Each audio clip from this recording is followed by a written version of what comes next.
नमस्कार दोस्तों, स्वागत है आप सभी का फिर से एक नई वीडियो में। तो दोस्तों, आज के इस जनरल नॉलेज की क्लास में हम जीके से संबंधित मोस्ट वीवीआई क्वेश्चन को देखने वाले हैं।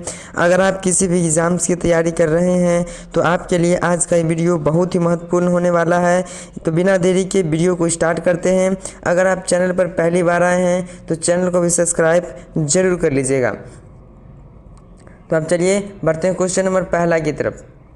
हमारा क्वेश्चन नंबर पहला में है, आगरा शहर को किसने बसाया था? ऑप्शन ए में सिकंदर लोदी, ऑप्शन बी में अकबर, ऑप्शन सी में बहलोल लोदी और ऑप्शन डी में क्या है, शाहजहां।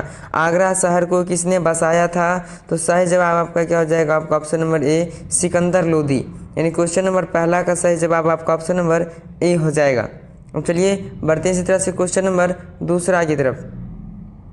तो हमारा क्वेश्चन नंबर दूसरा में है, अशोक के शिलालेखों की लिपि क्या है? अशोक के शिलालेखों की लिपि क्या है? सही जवाब हो जाएगा आपका ऑप्शन नंबर बी ब्राह्मी लिपि। यानी क्वेश्चन नंबर दूसरा का सही जवाब आपका ऑप्शन नंबर बी हो जाएगा। अगर आपको किसी भी क्वेश्चन का जवाब पहले से मालूम रहता है तो उसका जवाब आप सभी को एक बार कमेंट बॉक्स में ज़रूर बता देना है। अब चलिए बढ़ते हैं क्वेश्चन नंबर तीसरा की तरफ। तो हमारा क्वेश्चन नंबर तीसरा में है, बिहू निम्नलिखित में से किसका लोकप्रिय उत्सव है? ऑप्शन ए में है असम, ऑप्शन बी में उड़ीसा, ऑप्शन सी में बिहार और ऑप्शन डी में क्या है, बंगाल। तो बिहू निम्नलिखित में से किस राज्य का लोकप्रिय उत्सव है? सही जवाब जो हो जाएगा आपका ऑप्शन नंबर ए असम राज्य का। यानी क्वेश्चन नंबर तीसरा का सही जवाब आपका ऑप्शन नंबर ए हो जाएगा। अब चलिए बढ़ते हैं इस तरह से क्वेश्चन नंबर नेक्स्ट चौथा की तरफ।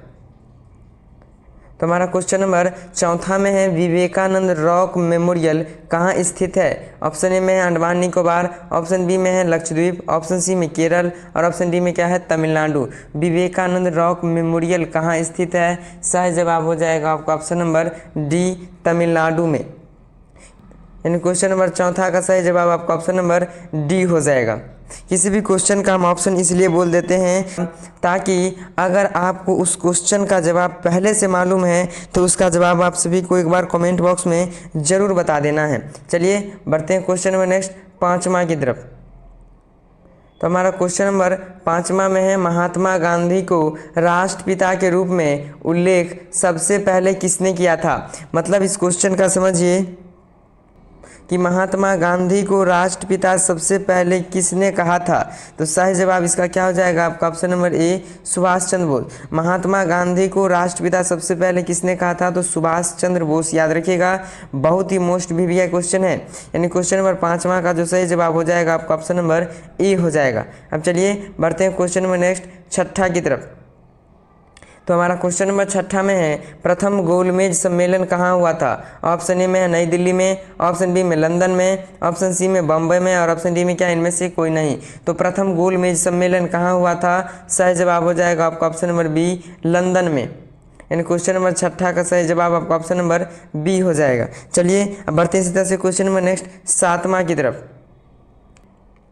तो हमारा क्वेश्चन नंबर सातवां में है, देश का लौह पुरुष किसे कहा जाता है? ऑप्शन ए में है सरदार पटेल, ऑप्शन बी में पंडित जवाहरलाल नेहरू, ऑप्शन सी में महात्मा गांधी और ऑप्शन डी में क्या है, लोकमान्य तिलक। तो देश का लौह पुरुष किसे कहा जाता है? सही जवाब हो जाएगा आपका option number A Sardar Patel, जिसका पूरा नाम सरदार वल्लभ भाई पटेल है।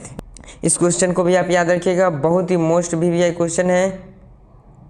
बार एग्जाम में क्वेश्चन पूछे भी जा चुके हैं। तो चलिए अब बढ़ते हैं बिना देरी के क्वेश्चन नंबर आठवां की तरफ।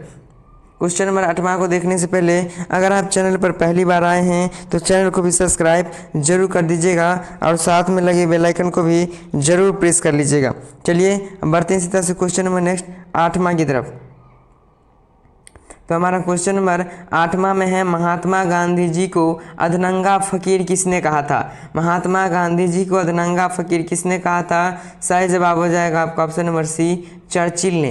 यानी क्वेश्चन नंबर आठवां का सही जवाब आपका ऑप्शन नंबर सी हो जाएगा। अगर इतना तोड़ तोड़ कर बताने के बावजूद भी अगर आपके मन में कोई क्वेश्चन डाउट रह जाता है तो उस क्वेश्चन को आप एक बार कमेंट बॉक्स में ज़रूर पूछ लेंगे। चलिए बढ़ते हैं क्वेश्चन नंबर नेक्स्ट नौवां की तरफ। तो हमारा क्वेश्चन नंबर नौवां में है, महात्मा गांधी निम्नलिखित में से किन से अधिक प्रभावित थे?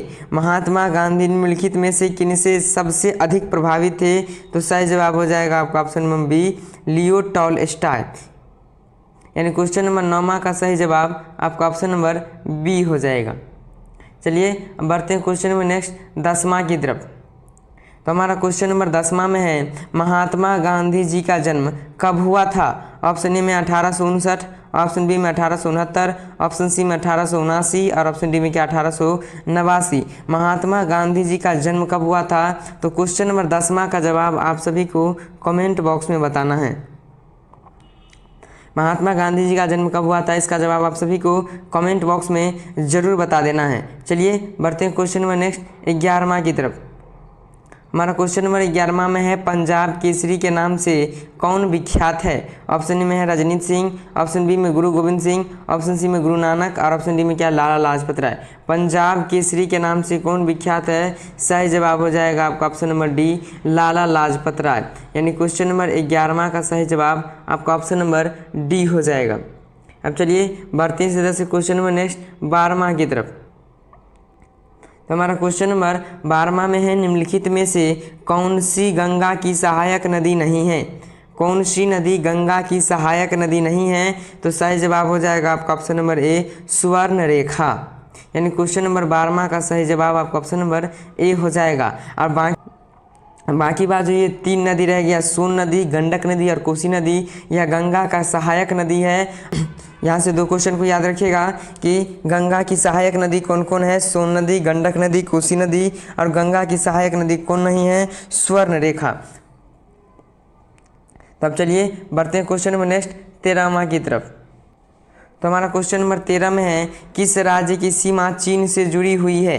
किस राज्य की सीमा चीन से जुड़ी हुई है? सही जवाब हो जाएगा आपका option number D Arunachal Pradesh. यानी क्वेश्चन नंबर 13 का सही जवाब आपका ऑप्शन नंबर डी हो जाएगा। किस राज्य की सीमा चीन से जुड़ी हुई है? याद रखिएगा अरुणाचल प्रदेश से। चलिए बढ़ते हैं क्वेश्चन नंबर नेक्स्ट 14वां की तरफ। तो हमारा क्वेश्चन नंबर 14 में है राष्ट्रीय पार्क किस राज्य में स्थित है। काजीरंगा राष्ट्रीय पार्क किस राज्य में स्थित है? तो सही जवाब क्या आ जाएगा आपका ऑप्शन नंबर सी असम में। काजीरंगा राष्ट्रीय पार्क याद रखिएगा किस राज्य में स्थित है? असम राज्य में। अब चलिए इस वीडियो का सबसे लास्ट क्वेश्चन एवं सबसे इम्पोर्टेंट क्वेश्चन नंबर 15वां की तरफ। तो हमारा क्वेश्चन नंबर 15 में है धान की खेती के लिए उत्तम मिट्टी कौन सी है। ऑप्शन ए में है सख्त मिट्टी, ऑप्शन बी में है काली मिट्टी, ऑप्शन सी में दोमट मिट्टी और ऑप्शन डी में क्या है लाल मिट्टी। तो धान की खेती के लिए सबसे उत्तम मिट्टी कौन सी है? सही जवाब हो जाएगा आपका ऑप्शन नंबर सी दोमट मिट्टी। यानी क्वेश्चन नंबर 15 का सही जवाब आपका ऑप्शन नंबर सी हो जाएगा। और ऑप्शन नंबर बी में जो काली मिट्टी है यह कपास की खेती के लिए सबसे ज़्यादा उपयुक्त है। तो यहाँ से 2 क्वेश्चन याद रखिएगा कि कपास की खेती के लिए सबसे उपयुक्त मिट्टी कौन सी है। तो याद रखिएगा काली मिट्टी, और धान की खेती के लिए दोमट मिट्टी। तो बस आज के लिए रखते हैं इतना ही। वीडियो कैसा लगा कमेंट बॉक्स में ज़रूर बता दीजिएगा। अगर आप चैनल पर पहली बार आए हैं तो चैनल को भी सब्सक्राइब जरूर कर दीजिएगा। मिलते हैं इसी तरह का वीडियो लेकर नेक्स्ट वीडियो में। तब तक के लिए जय हिंद, वंदे मातरम।